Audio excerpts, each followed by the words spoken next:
A ideia fixa. A minha ideia, depois de tantas cabriolas, constituíra-se minha ideia fixa. Deus te livre, leitor, de uma ideia fixa.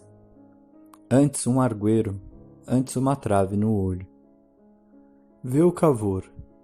Foi a ideia fixa da unidade italiana que o matou. Verdade é que Bismarck não morreu. Mas cumpre advertir que a natureza é uma grande caprichosa e a história uma eterna loureira. Por exemplo, seu Tônio deu-nos um Cláudio, que era um verdadeiro banana, ou uma abóbora, como lhe chamou Sêneca, e um Tito, que mereceu ser as delícias de Roma. Veio modernamente um professor e achou meio de demonstrar que ambos esses conceitos eram errôneos e abstrusos, e que dos dois Césares o delicioso, o verdadeiramente delicioso, foi o abóbora de Sêneca. E tu, Madama Lucréia, flor dos Borgias, se um poeta te pintou como uma Metzelina católica, apareceu um Gregório, incrédulo, que te apagou muito essa qualidade. E se não vieste a lírio, também não ficaste pântano. Eu deixo-me estar entre o poeta e o sábio. Viva, pois, a história, a volúvel história que dá para tudo. E tomando a ideia fixa, direi que é ela, a que faz os varões fortes e os doidos. A ideia móvel, vaga ou furta a cor, é a que faz os Cláudios. Formula, seu Tônio. Era fixa a minha ideia. Fixa como... Não me ocorre nada que seja assaz fixo nesse mundo. Talvez a lua, talvez as pirâmides do Egito, talvez a finada dieta germânica. Veja o leitor a comparação que melhor lhe quadrar. Veja e não esteja daí a torcer-me o nariz, só porque ainda não chegamos à parte narrativa destas memórias.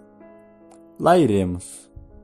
Creio que prefere a anedota à reflexão, como os outros leitores seus confrades, e acho que faz muito bem. Pois lá iremos. Todavia, importa dizer que este livro é escrito com pachorra, com a pachorra de um homem já desafrontado da brevidade do século.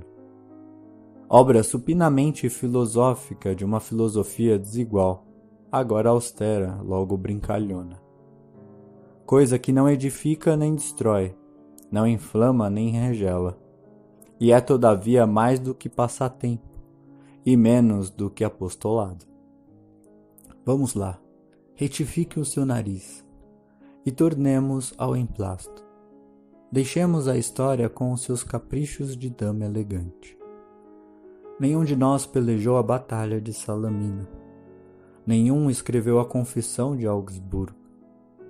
Pela minha parte, se alguma vez me lembro de Cromwell, é só pela ideia de que Sua Alteza, com a mesma mão que trancara o parlamento, teria imposto aos ingleses o emplasto Brás Cubas.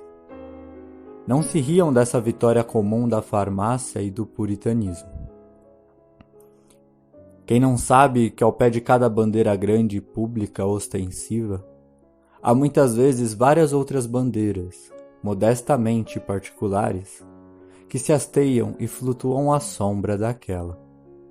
Com ela caem, e não poucas vezes lhe sobrelevam. Mal comparando, é como a arraia miúda que se acolhia à sombra do castelo feudal. Caiu este e a arraia ficou. Verdade é que se fez graúda e castelã. Não, a comparação não presta. Em que aparece a orelha de uma senhora. Vai, senão quando, estando eu ocupado em preparar e apurar a minha invenção, recebi em cheio um golpe de ar. Adoeci logo e não me tratei. Tinha um emplasto no cérebro. Trazia comigo a ideia fixa dos doidos e dos fortes. Via-me ao longe ascender do chão das turbas e remontar ao céu como uma águia imortal. E não é diante de tão excelso espetáculo que um homem pode sentir a dor que o punge. No outro dia estava pior. Tratei-me, enfim, mas incompletamente, sem método, nem cuidado, nem persistência. Tal foi a origem do mal que me trouxe à eternidade.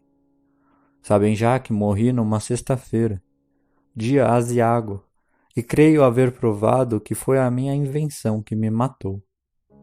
Há demonstrações menos lúcidas e não menos triunfantes. Não era impossível, entretanto, que eu chegasse a galgar o cimo de um século e a figurar nas folhas públicas entre macróbios. Tinha saúde e robustez.